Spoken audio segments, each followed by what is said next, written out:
Love is a record that my kids program, Doggyland, presented me. Where it's the song where it's teaching love is love. It's teaching parenthood. It's teaching the situations that kids and the world is going through right now in a beautiful way through song, dance, melody, and just trying to get more understanding, clarity on how we live and the way we live. And I felt like this music is a beautiful, bridge to bringing understanding. This is a program that we've been doing for years where we involve kids, and these are things that kids have questions about. So now hopefully we can help answer these questions and, help them to live a happy life and understand that love is love. Amen. I don't know if you knew this, but I was a nanny in New York. No, you wasn't. You wasn't no nanny. You probably was letting the kids do whatever they want. I sure did. Man. I sure did. But I had like 8 jobs, and Are you Jamaican? Because I have 3 jobs. Well, I had 8. And one of them was being a nanny, and it was to 2 dads. And I grew up in Tennessee, so I had never really seen that before.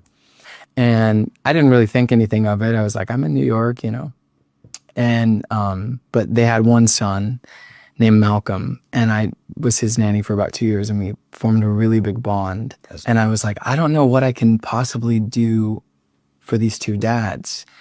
Because they kept finding ways to support me. They were like, because I also was a personal trainer. Right. They were like, well, we'll also personal train with you, and then you can also help them with piano. They just wanted to support me being a struggling, artist in New York. And so I was like, what can I possibly do for them for Christmas? Because I can't really buy them anything. But I wrote them this long letter being like, you have made me realize that I can be a dad. And they cried, and they framed it and put it up. So I think what you're doing with Doggyland and... All right, man, they got the good brother Uncle Snoop. All right, so Snoop Dogg made some, he do all that speed just to go right there, bro. Like, pickup truck drivers, bro. But Uncle Snoop made some comments about Lightyear, the movie, right? And it was about how, I think one of the characters had two girlfriends, or 2 of the same pair, and he was basically said that his grandson kept asking him, and he said, how am I supposed to explain this? And they putting it in everything. So he just had a real ninja rant. So they got to him, so now what you heard in the beginning was him talking about his animated series or his book, cartoon book, and now they're going to start introducing same-sex characters. Why are you getting over here pumping your fucking brakes, bro? I just don't understand. They just let anybody have a freaking license in the United States of America. Like, it's 3 car lengths in front of you, Becky. Like, why were you hitting your brakes so hard? But, so they got to Snoop, and, Snoop is paid. I think anybody can see that was coming. And, now he introduced, Rainbow Gang stuff and his content to the children. And, he had somebody up there from that community, both communities, if you catch my drift. The Ish community and the Rainbow Gang community.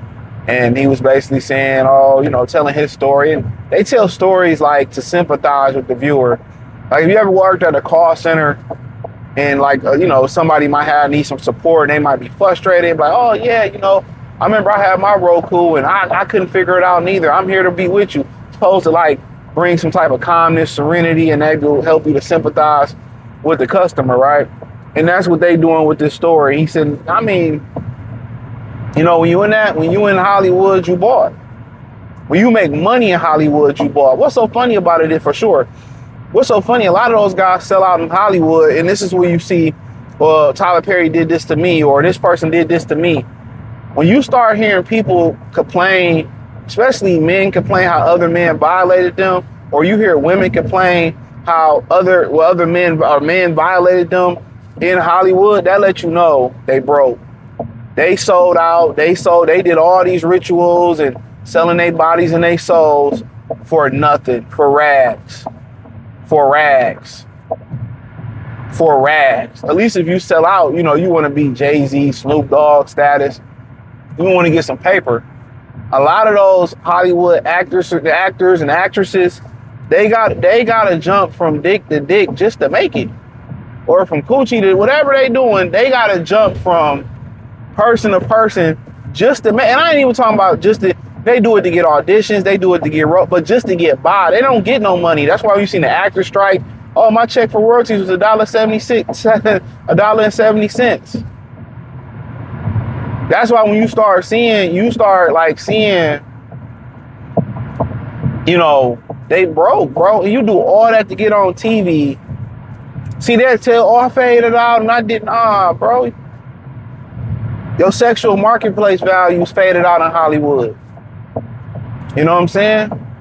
And then you see when, you know, with Snoop, who he's sitting down with, that's who run the industry.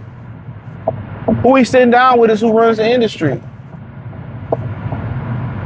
And they push that hard. They push it really, really hard. You gotta ask yourself, why? Why? They push that shit so hard, bro. And to push it on children, Snoop was originally right. Let children make their own choice. But if you think you can save society, you can say it's over with. It is over with.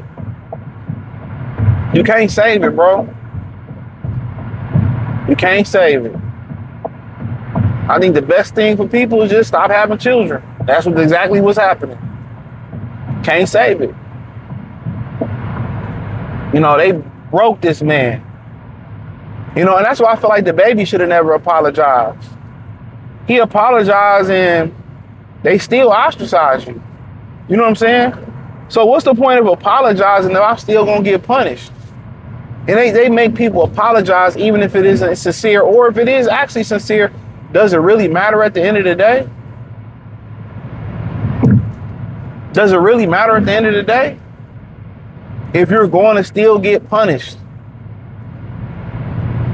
you might as well stand on principle. But when you sell your soul, they control you. The minute Snoop say, no, I'm good, they're attacking his family, they're attacking his son, they're attacking his wife. All you hear is Snoop broke into a museum and stole the Mona Lisa, and now it's like, all right. What you think happened with the dude from that 70s show, High? The porn star, Ron Jeremy. At some point, when you sell your soul, the devil comes to collect.